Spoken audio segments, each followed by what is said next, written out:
Welcome back to the channel. Today we're going to be discussing In Tasmania by Nicholas Shakespeare. Now, as someone with a deep and abiding love of Tasmania, born out of multiple visits there, I'm not wholly objective when it comes to books that use Tasmania as a subject or as a backdrop. And I also have a sentimental connection to this book in particular. I picked it up at Strahan, which is on the northwest part of Tasmania near Launceston. And I had just floated down the Franklin River. I had visited Devil's Island, very famous for convict history in Tasmania, and both of which are mentioned in this text. Now, people who've read it complain sometimes about the rather disjointed narrative, and I totally accept that. However, I think that Shakespeare, in part, and I know it's quite a last name, Shakespeare, in part, is doing this because he's, I think, paying homage to Tasmania itself. That it's this small island, and roads sometimes lead off to nowhere, and either you're brave or you're interested and you go down the road, and sometimes you're rewarded, sometimes you're not. And I think that's what's happening in all these different storylines is he's giving you a number that you can choose from, and maybe you'll be rewarded and maybe you won't. But I'll tell you at least the ones that I picked up on. The first is Tasmania itself. He constantly alludes to how beautiful Tasmania is, and I think that's undisputed. Just look up photos of Tasmania online and see for yourself. The other side of it, Tasmania itself, it was very difficult for early settlers to make a life for themselves in Tasmania, and part of it was there are locations on the island that can be very desolate and unwelcoming. So yes, great beauty, but also great desolation. And it's really hard to be the first settler. And sorry, when I say that, pioneers and settlers. So pioneers are the people who come first, and then settlers come later. But in this case, you had a bit of both. And those people really struggled. And we hear some of those stories here. There's also the Shakespeare family history. Nicholas is quite connected to prominent people on the island. Anthony Finn Kemp, the so-called father of Tasmania, has a connection to Shakespeare. And there's a question to us, the readers, how interested are we in our own family histories? How deeply connected are we to those family histories? Does it matter to us? Aboriginal matters. This is touched on, I would say, fairly briefly, but it's really asking the question of how do you identify when you have multiple different sets of genetics in your family tree. This is obviously something that I think about quite a bit.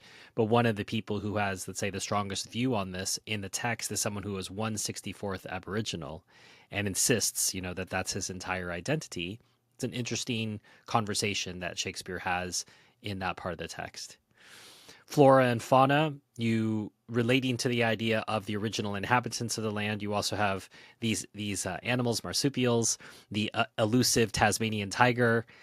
Shakespeare talks with some locals who swear that they saw one, although it's been considered extinct for some years. He does have a photo of one. And of course, there's always that question.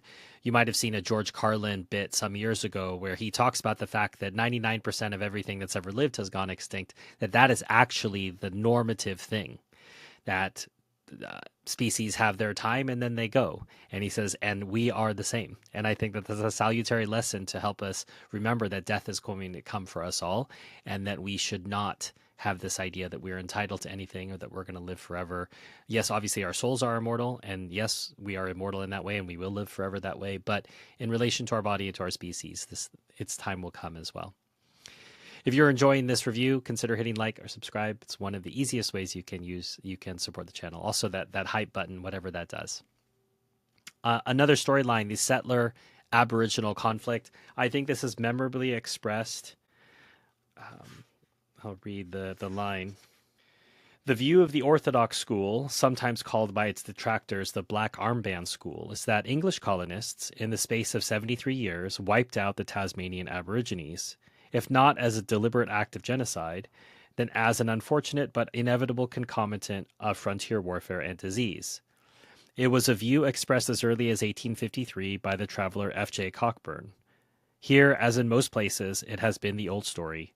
Aggression on our part, retaliation on theirs, and then persecution on our part for safety's sake. And I think that that's a fairly true summary of not just conflict in Tasmania between pioneers, settlers, and the natives, but many other places in the world. You'll hear that old story: aggression on, retaliation on theirs, and then persecution on our part for safety's sake.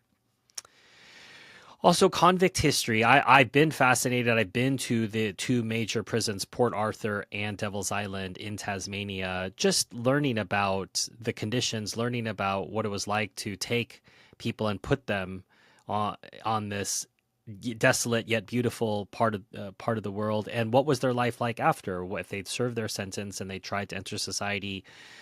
If you're familiar with the conditions of the American Wild West, where there was a sense of lawlessness, there's a lot of that went on in Tasmania. Even though there was a penal colony, you had people living out in the bush, basically terrorizing both the natives and the settlers. So what does it mean? Now it seems these days there's a bit of cachet to having convict background, having convict blood. You're able to say, well, I'm part of the original Tasmanians, and sort of interesting to see that played out.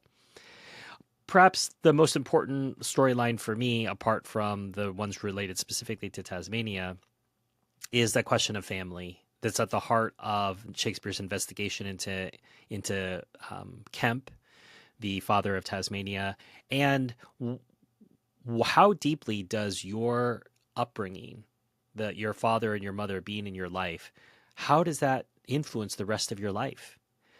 Does it have no effect at all? You're able to carve your own path? Does it have a deep effect such that the failures of your father then lead to your own failures? Or your father being situated in a particular place means that you're situated in a particular place? Whether you choose to marry or not, because you're always supporting your nieces and nephews and you don't build a life of your own. All of these sorts of storylines are followed in there, and that's also interesting. So lots of storylines, as I mentioned before, I think intentionally presented in a disjointed manner, somewhat the way that Tasmania is. I've said I've gone back several times. I've been back 3 times, but each time I had to go to a different part of the island to understand it better, because even within the island, the different parts of the island are extremely different. I couldn't even begin to tell you. And I'd say it's worth a read, but probably only if you're ever going to visit Tasmania. And Tasmania is one of my favorite places on earth. I have a long-term strategy to be there every year for at least a small period of time in the future. So we'll see how that works out. I'll keep you posted on the channel if the channel's still around at that time. But I would recommend it if you're interested in that sort of wandering storyline, disjointed narrative. That's not necessarily a way to recommend the book, but I think maybe if you're interested in Tasmania, if you're interested in faraway places, if you're interested in places that people don't know a lot about. I don't think a lot of people know about Tasmania. And I think if you say the name, people might think they might get it confused with Tanzania, as if they would even know where that was. But in any case, if you'd like to get a copy of the book, I'll put a link in the description for you to find it. It's one of the ways you can support this channel. As I said already, hitting like or subscribe, the hype button, that's another way you can support this channel. If you want early access to videos like this one, as well as get an exclusive once a month behind the scenes Q&A video, there's Patreon and YouTube membership. Those are linked below. You'll also see my Amazon wish list. You can pick books like this one, buy them, send them my way. I'll do my best to review them. There's all sorts of books, all sorts of different genres. There are books that are just focused on Palestine. That's for my Palestine bookshelf channel if you want to head over there and look at that project. But otherwise, if it's not on Palestine, it's for this channel. And feel free to nominate a book to be reviewed in that way. As always, until next time, enjoy your reading.